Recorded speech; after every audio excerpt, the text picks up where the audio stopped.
Hi there and welcome to image tracing in Adobe Illustrator. Now we're going to start from an image, a high resolution image for a cute dog, and turn it into path, which means we're going to trace it, and then try to change the colors and maybe edit whatever is inside. You can do that with almost any image. I'm going to show you a couple of techniques here and what works and what doesn't work on your system. So let's start. First of all, we're going to File, Place, and we're going to go to image. It's called dog. And we are going to place it. I'm going to place one over here. That's big enough. And duplicate it. Just duplicate it over here because I want to show you different techniques. This image is high resolution, as you can see. As soon as you have an image and you click on it, you will notice that you have here image trace. I'm going to start by clicking over here and simply going to the default, not much. And it's going to give me tracing may proceed slowly with this large image. Would you like to continue? No, I don't want to continue. I want to rasterize to take down the resolution of the image. How do you do that? Well, you select your image and then you go to Object, and over here you have rasterize. This is similar to what you have seen in document raster effects.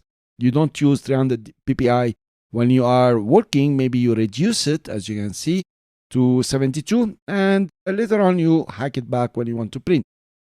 Same way for an image. After you trace the image, you cannot re-rasterize and go back and store it. So we're going to do that. We're going to come to Object and rasterize the image and take it to 72. Now I'll show you the difference between 72 and 300 and click OK. Notice the image resolution has changed. It is less perfect now, or the pixels are bigger. Let's take the first image here and go to image trace and give it the default. The default here is black and white. Let's take now the image of the high resolution and go for default. And it's gonna give me this story. I click OK because it's gonna do it only once. And notice the difference. This is high resolution. This is not high resolution at all. The difference is quite impressive. But now, do not disregard the 72 ppi. It can really give you very nice results. Let's see. From default here, I'm going to go for 6 colors or even 3 colors to start with. That's the 3 color. It has even changed the background. Let's go for 3 colors here. And you have to learn how to wait. And it is now initializing pixel clustering. It's going to do a lot of work. I'm going to speed it up for you. And you notice the difference. This is quite artistic, huh? And this is another one which is really quite artistic, but a lot of details here if you want them. You have here the option of the menu.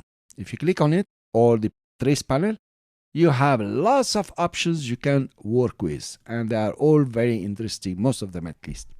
The first one is for the auto color, meaning you let Illustrator choose the colors. I'm going to click on it. Of course, it's going to take time again. I'm going to speed it up. And you notice now the background is back to white.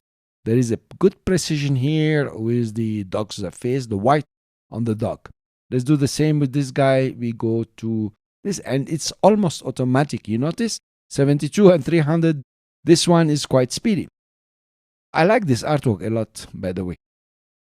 You have several options that you can try here. Some of them are really quite nice. I'm gonna go for high colors, and you notice the raw resolution is not bad at all. It's an art. It's something that you want to create and maybe you want to change.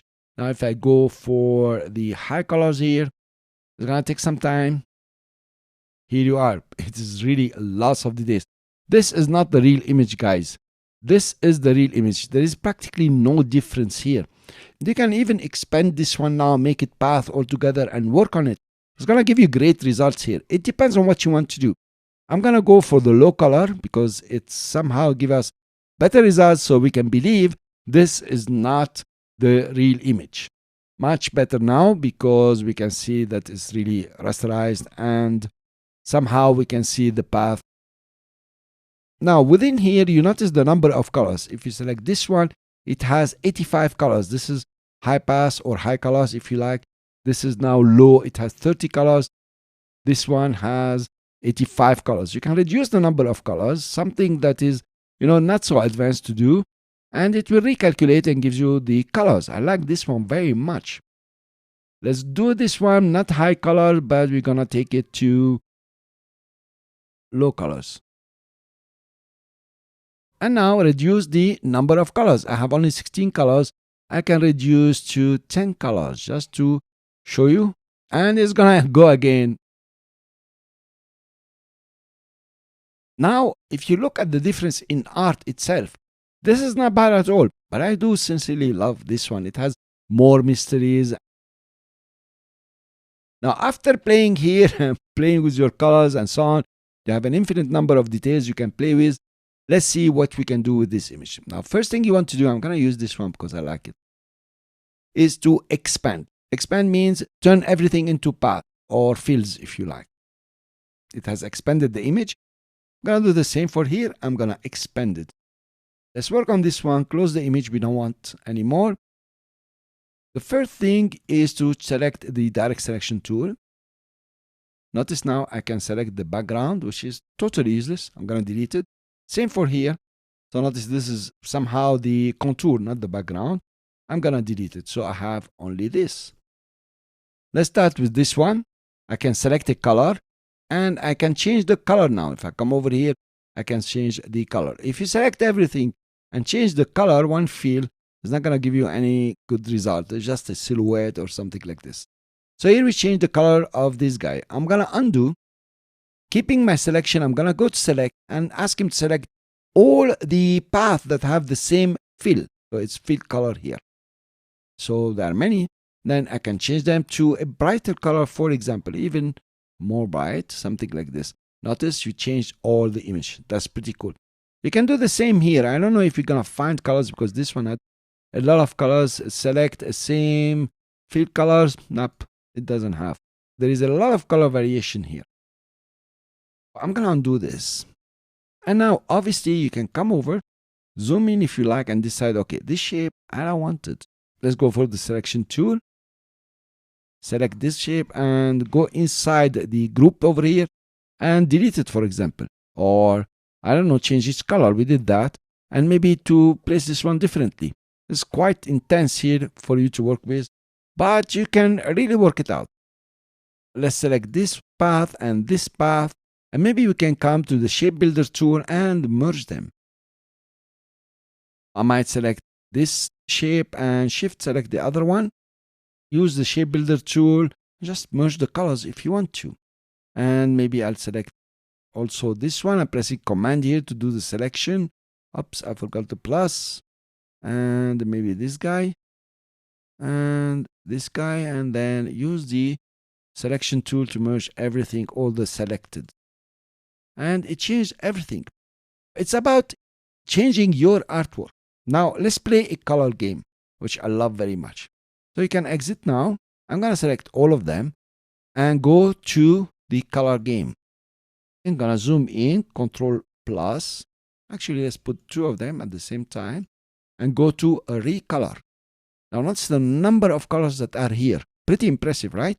And let's change from none to incorporate colors, for example, no color properties, and take the cool. And this is pretty cool. Let's do the same here and select here all of them and go recolor and also select the same one that is color properties and cool. Take the first choice. It's not the first choice, but I think it is. Yes, it's the first choice here. Notice the difference. What's your art? What's your style? What do you want to create? How do you want to play with it? How do you want to try something else? I'm gonna make a copy of this. That's one single group. I'm gonna make a copy over here. Just put it like this and recolor. And now I'm gonna take something very interesting. I hope so. Which is, where was it? Kid stuff. Yes. Well, that's fantastic. I can assure you if you change this one, you will not get a very good one. I'm gonna select again and duplicate it. And from kid stuff, I'm gonna recolor, go back to kid stuff and change. Now it's changing really nice. Somehow nice. That's very nice. That's even nicer. This is pretty cool, guys. Actually, it's similar to this guy. Let's go for the saturation and then change more. Very nice. That's a very nice artwork. And now you have something awesome that you can work with and really blossom your creativity. I hope so. This is how to trace images and to play with them. I admit I have taken a very difficult example here, this dog with a lot of refined things. But it ended up to be quite cool on the other side. And you can now add details, remove details, and fit it to your work. And creativity is very important.